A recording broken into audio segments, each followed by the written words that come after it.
My morning, my morning, my morning. I pray for safety. I'm praying for my mom that she be taken care of while we leave.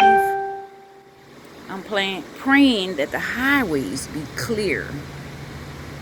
I'm praying that everyone lands safely to their destinations. I'm praying this morning for this beautiful vision I get every morning, which is a blessing.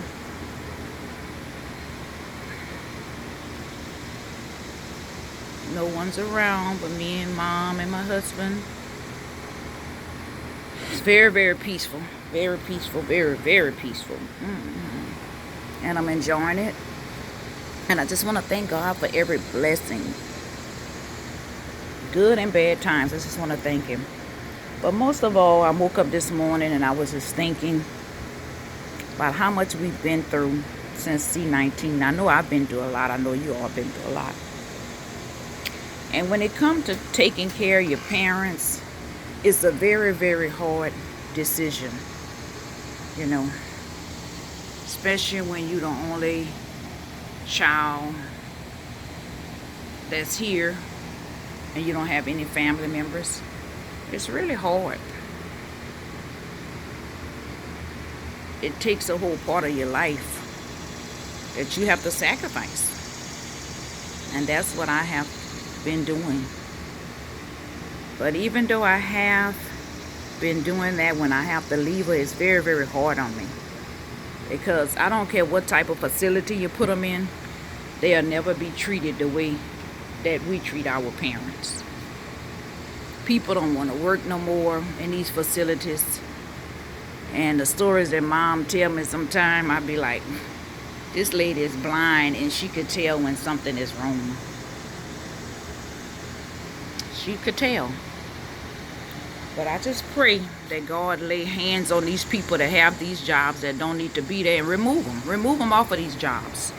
If you don't want to be a caretaker, you don't want to clean people, you don't want to mop, you don't want to make up beds, then get off these people's jobs. Stop having us pay for services that we're not getting, including the nurses, the doctors, and everybody. If you don't want to do the right thing, get off of these jobs. I ask God to remove these people. Rebuke and remove these people out of these positions, because it's horrifying when you have to leave your parents there with these people. You can't hide on a job. Stay off the cell phones on the job. Stay from leaving out of facilities, going to sit in your car when you're supposed to be on a time clock. When those people ask for something, treat them people with respect. They're paying for service. They ain't there getting anything for free. Don't mistreat these people. Because one day we all have to be old. We all have to get old if you live to see that. And it hurts me to my core to see things like that happen. And to see that an elderly lady can tell you that that's blind and 90 years old and still have all her mind and all her sense. You know, when they call you, come and see what they want.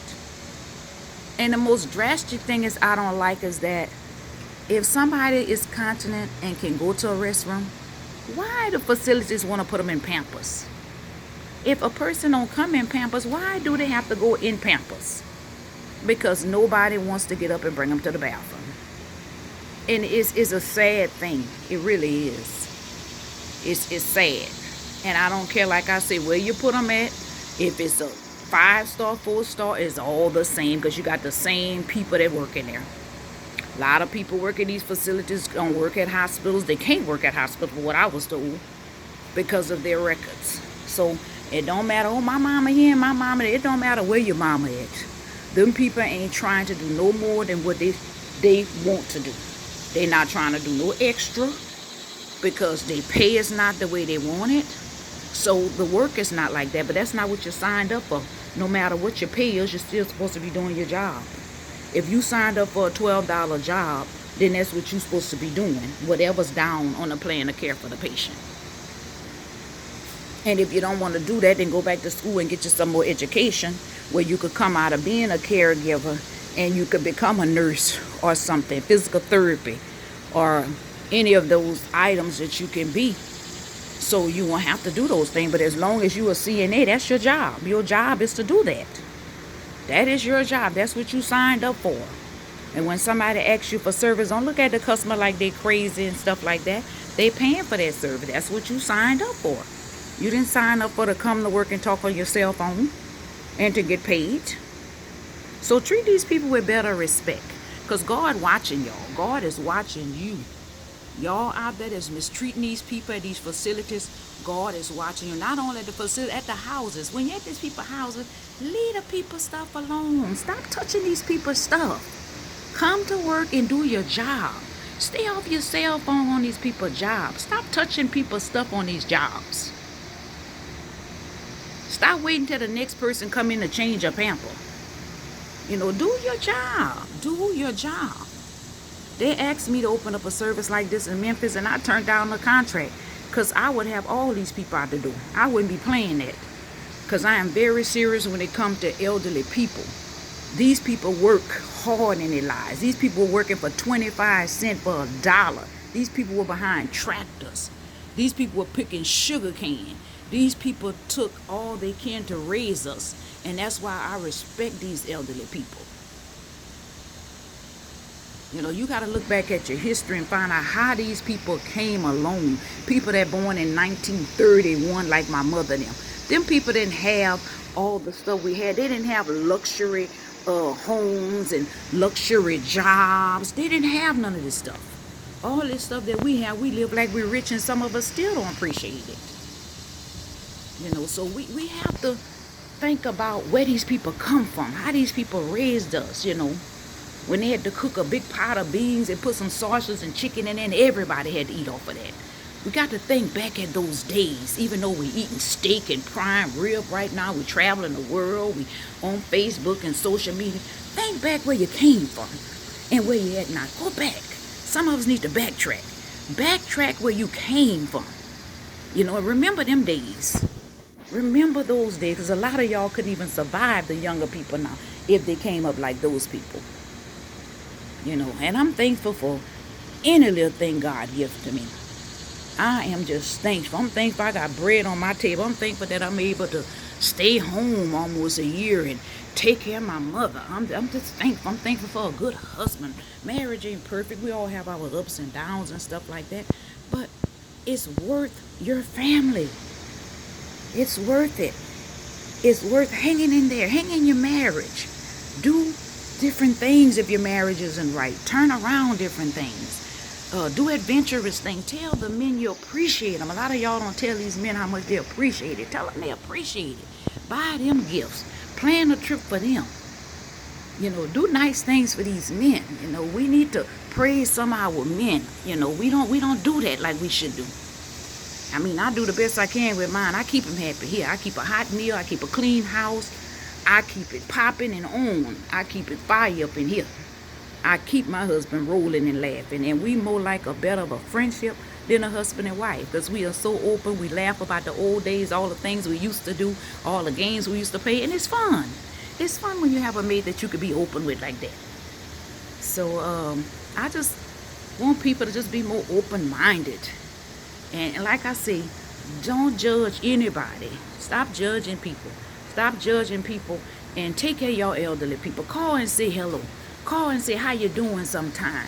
Call and say, girl, how is things going? How's your mama? How's your sister? How's your children? Don't just call and see, oh, girl, she got a new job. Oh, girl, they bought a new house. Oh, girl, she bought a new car. Oh, girl, she hired out when they bring the man down. Stop calling people and talking about that.